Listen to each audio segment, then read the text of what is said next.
Today I'm going to be going over cars that you should not buy inside of Driving Empire, but before I do that, make sure to subscribe and drop a like on this video. But without further ado, let's get right into it. Okay, so we're going to head into the dealership to take a look at the types of vehicles you're going to want to avoid buying. So we're going to actually go to limited vehicles first. License limiteds is the bottom button there. And basically, some of these cars are alright to purchase, but most of the time, I would say about 90% of these limiteds are overpriced. So when you're going to look at these limited vehicles, for example, this Bentley that's on sale right now, you really want to take into consideration how much they cost versus how much some other vehicles cost. Now, because they're limited, they're going to charge a premium, but if this is the only vehicle or one of the only vehicles you're going to have in game, limiteds might not always make sense to be the car for you, because this one costs $10 million, but its performance does not justify the price tag of $10 million. So unless you're a collector, just avoid limiteds, to be honest. Like, a lot of them are overpriced. This one, $2.3 million. Performance, no good. This one is $1.2 million. Performance is horrible. You'll probably never use this car. But why did you buy it? Because it's a limited. So I just think if you've been making this mistake, it's a pretty big one to make. I think you really got to avoid the limiteds, to be honest. A lot of them are overpriced. I mean, might be the best one I've seen yet for $3.2 million. But like you see, 1 out of 4 of these was good, and it's not even the best it could be. I mean, it might be decent, but I think honestly, you could have just got the on sale version for this cheaper with the same performance. But this one, the only difference is it has like a little stripe. That's the case with a lot of these. Like this Senna, for example, this is like $2 million more than the normal one, and only difference is this weird design on it. So I really think a lot of these limiteds are honestly kind of stupid and useless. Okay, now the next category of vehicles you're going to want to avoid is very similar to the limiteds. Now, I would say these are similar because they're cars that are like really collector vehicles. For example, this is a great example of them. The Jaguar D-Type right here. Really, beautiful car, don't get me wrong. I mean, it's cool looking, and it's definitely a collector vehicle. Honestly, this definitely seems like something that would be a limited, but no, I'm talking like, older cars or cars that are like really overpriced. Like this Jaguar is $6 million, but it's only got, really bad performance. And I'm gonna be honest, if you're a collector, go for it. But if you can't afford many cars in game, if you have like 1 or 2 cars, and you're gonna go spend $6 million on something like this that you'll never end up using because it's really slow, you can't race it, I just think it's really dumb to buy. So this is one of the cars, this one especially is one you'll really want to avoid. Another one kind of like that, if we go price high to low, the McLaren F1. Now this one, it doesn't have horrible performance. It's got decent performance, but it's the most expensive car in game, and you could get a lot better for cheaper. So, I'm just saying, I guess you could get it. I mean, it's beautiful. It's got like 7 opening parts. It's got decent performance, better than, some of the other ones we were looking at, but I mean, it's just really expensive. $20 million, I don't think that price tag is very worth it. Okay, now the next cars you're gonna want to avoid buying are gonna be, random cheap cars. Now you start off the game, I believe they give you a car like around $100,000. I think they give you, a few options. It's kind of random, but you get cars such as the McLaren 650S. This is a good example of one you might end up with. You might end up with the McLaren GT, I know. I think Noble M600 is one of the cars that you could end up with. They're always changing it, so I'm not quite sure what it is. I think the Corvette ZR1 is one of them as well. This might be the best one. So basically, if you're a new player starting off the game with like a car like in this price range area, why would you ever end up going for one of these cheaper cars? It's just gonna be something that sits in your inventory that you're never gonna use. So avoid buying all of the cars that are under $100,000, I would say.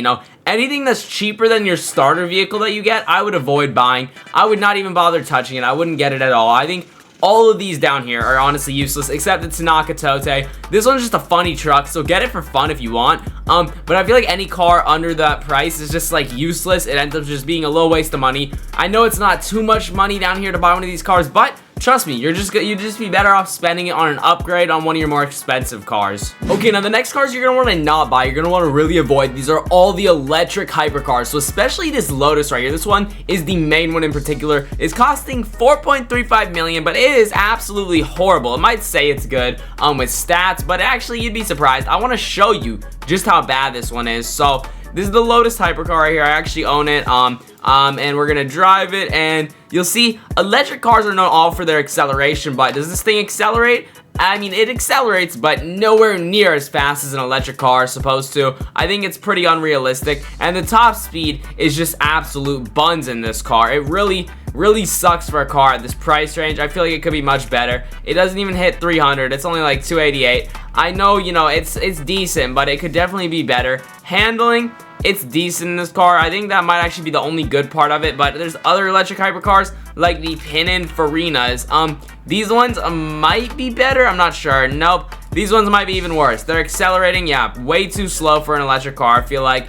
So I think, honestly, yeah, no, this is absolutely horrible for an electric hypercar. It goes really slow. So basically, all the electric hypercars, I believe, are honestly, like, no good. We'll test one more, the other Pininfarina. This one's a bit better feeling, but still, I think it could be better for electric hypercars. Yeah, no, nothing too impressive from these. This one's the best of the three, but it still isn't amazing. Okay, now next, I just want to go over a few cars in particular that I noticed in the price range aren't the best. So, you know, if you're in a high up price range like this, you know, you obviously want to pick the right car. And I feel like, while yes, the Zenvo Aurora Agile is a nice option, this is one of those ones that there's just better options than it. You know, a lot of the other cars in the price range, like the Hennessy Venom F5, or maybe even a little bit better, the Devel 16. I mean, this one's more of a top speed vehicle, so I would avoid it if you only are getting one car. But like, you know, a lot of the other vehicles up here, I would say, are a bit better than the Zenvo Aurora. So instead of spending 9.5 million on the Zenvo Aurora, I would recommend going with, for 8.5 million, the Venom F5. So, you know, it's just kind of like a particular one there to avoid. I think, you know, also, something like the Pagani Zonda Revo Barchetta up here in this price range, definitely one you would avoid, because, like, there's just stuff like the Audi R18 Ultra if you want handling, the Solus GT, those two are great handling options for all around. You could get the Jesco up here in this price range, but the Zonda Revo Barchetta, it's kind of lacking in all those categories. I feel like it's more of an appearance car, more of a collector's vehicle, so really avoid that one. Another one like that, the Di Tommaso, while it has decent handling, I just feel like there's better options like the Wyra R. It might say the handling's worse here, but I believe that's incorrect. I think the handling's better on the Wyra R. Then obviously, you know, you could just go for the Venom F5, which is a bit more and is better all around. You know, maybe even the Apollo right here, this one isn't the best option, so just make sure you're kind of like looking when you're shopping for cars that much. There's definitely good options up here like the Wyra R, the Venom F5. Those are some good options. Some of the worst options, like I said, the Zenvo, the Apollo, the Di Tommaso, that Pagani especially. Avoid this one at all costs. Alright, now the last cars you're going to want to avoid aren't actually even really cars. You know, they're just kind of other vehicles in the game, and I'm going to go over why. So stuff like motorcycles, honestly, are really useless. Let me just show you why. So motorcycles are one of those things in game that, like, they exist, but you'll never end up using it after the first time. They have good acceleration, but, you know, there's cars you could get for that too that also allow you to use them as cars, because the motorcycles, no one in game is impressed by them. It's more of a car game than a motorcycle game. Another major flaw with the motorcycles is also, you know, the handling. They're really hard to handle, as you see. They don't turn at high speeds. You have to be going slow to use them, so it makes them really hard to use in the game. And, you know, while they might be cool, like I said, the first time, it just really, it gets to a point where you never end up using them. You don't really have a good use for them ever. They're just kind of hard to use. Same thing with any helicopters as well. Helicopters, I feel like, they are kind of useful if you want to, like, travel around the map quickly. But to be honest, I wouldn't waste my money on a helicopter if I was limited with budget, so avoid those vehicles. Same thing with the boats. The boats are the most useless. You'll never use boats. I never use my boats, ever. I don't see anyone ever using theirs. So helicopters, boats, you know, motorcycles, kind of useless vehicles. I would say definitely avoid those. Don't buy them. Stick to main cars, and when you are sticking to the main cars, make sure you avoid the ones that I mentioned in this video. But I do think that's going to be everything for today's video. I truly hope you guys enjoyed. If you did, make sure to drop a like. I would truly appreciate it. Subscribe, and the notification bell so you never miss another upload. Check the video on screen here. YouTube thinks to like it, and I'll see you all in the next one. Peace.